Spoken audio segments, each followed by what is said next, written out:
All right, everyone. Welcome to Cost Accounting. Thought I'd make a quick video just to kind of start going over some of the chapters, chapter 1, chapter 2, along the way.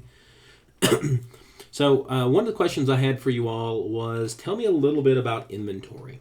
So, how do we calculate it, especially when it comes to cost of goods sold? So cost of goods sold is basically three components, which you all got on your questions: raw material, direct labor, and overhead. So when it comes to direct labor really is a component of the core product cost.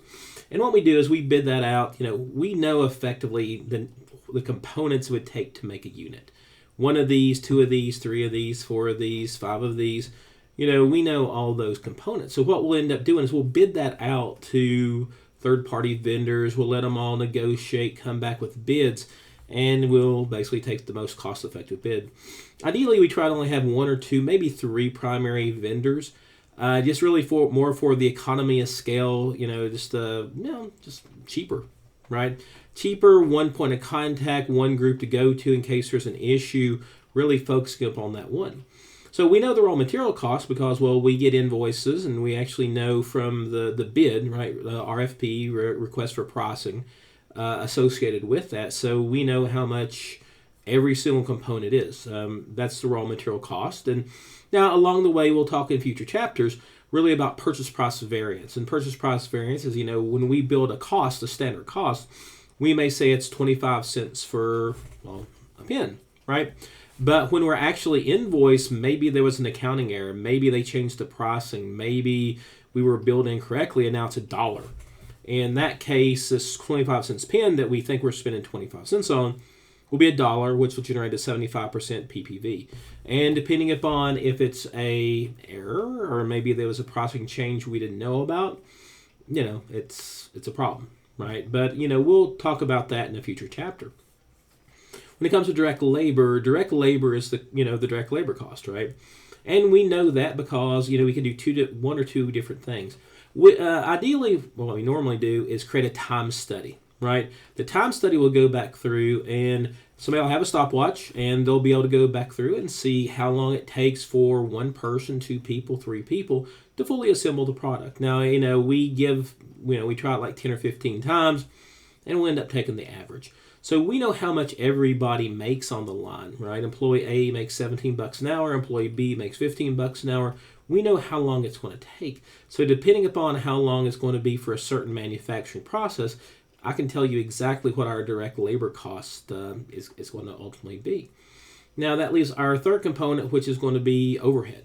Now overhead is going to be the overhead costs which are directly attributed to the product. So what that's going to mean is if we have any screws, nuts, bolts, any type of varnish, any type of little least incremental costs that we have to end up pulling back into basically the product, right? Supervisors that's not on the line, they're not included inside the overhead cost. It's really only the direct overhead cost, right? If you have a supervisor who helps on the line, who truly supervises hands-on, he'll be included inside of it. Depreciation in certain cases. All those are going to be included. Now, those three components will then ultimately roll up to be your cost of goods sold, right? It's your product cost. Now, keep in mind, as we talked about direct labor is not just labor. It's also the benefits that associated with that. The average associate, we'll call it, makes $17 an hour. You usually have to factor in about 30% just for benefits. And that includes 401k, insurance, health insurance, payroll costs, so forth and so on. So it's not just $17, it's going to be $17 plus 30% on top of that. So, we have to factor that in. That really pulls it really closer up to around $19 or $20 per associate. That's going to be our that'll be part of our direct labor cost. So that's going to be ultimately, those three components, come up with our cost of goods sold. Now, we've talked a little bit before about gross margin. Now, in your previous accounting classes, you went through and had conversations about sales less cost of goods sold, of course, is our gross margin, which, of course, it is. Now, keep in mind that we talk about it in terms of net sales, right? Gross sales are the greatest things ever, but, usually have a significant amount of returns, anywhere from 5 to 15%. people don't like it and return it. So you really ultimately care about your net sales, because that's sales that's actually going to fall to your bottom line, right, to your P&L. So that will ultimately give our gross margin. Now, what we'll end up doing is, in order for us to come up with truly our product, that's just like the components of it, right? In order for us to come up with our sales price, we're going to go through and take that cost of goods sold, back up a little bit. We know our cost of goods sold. We factor in how much profit we want to make.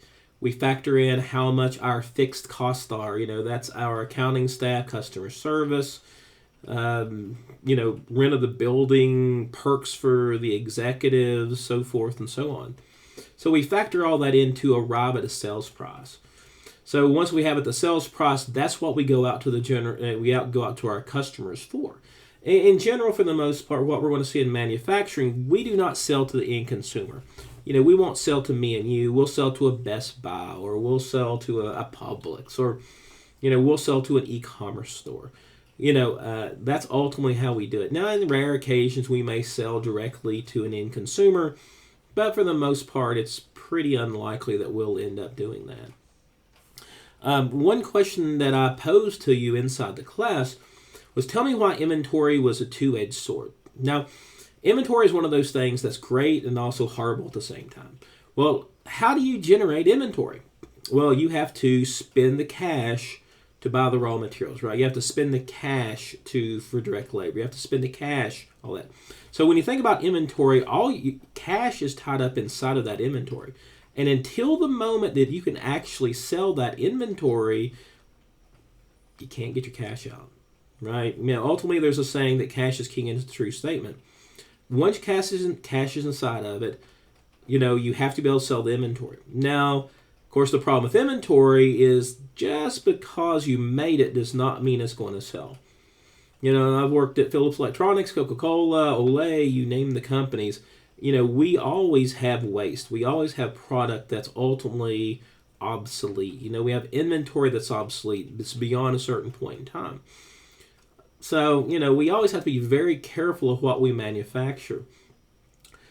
It goes obsolete, because once it's obsolete, you can no longer get 100% of your sales price. You get 80% or 60% or 50%. If you sell to big lots, you might be getting 40%. It's not enough to be able to generate a profit. Yes, true, it may cover your cost, but ultimately, we're not manufacturing stuff in order to break even, right? We want to go back through and make money on it, right? The whole point of profitability. Because if we don't make a profit on it, we cannot pay our fixed cost. We're not generating enough to be able to pay our fixed cost. We're not getting enough money that we're going to spend, for investment purposes or growth. So we just have to be very careful. I mentioned one of the posts that whatever we do, we normally take about 85 to 90% of what the sales guys anticipate, right?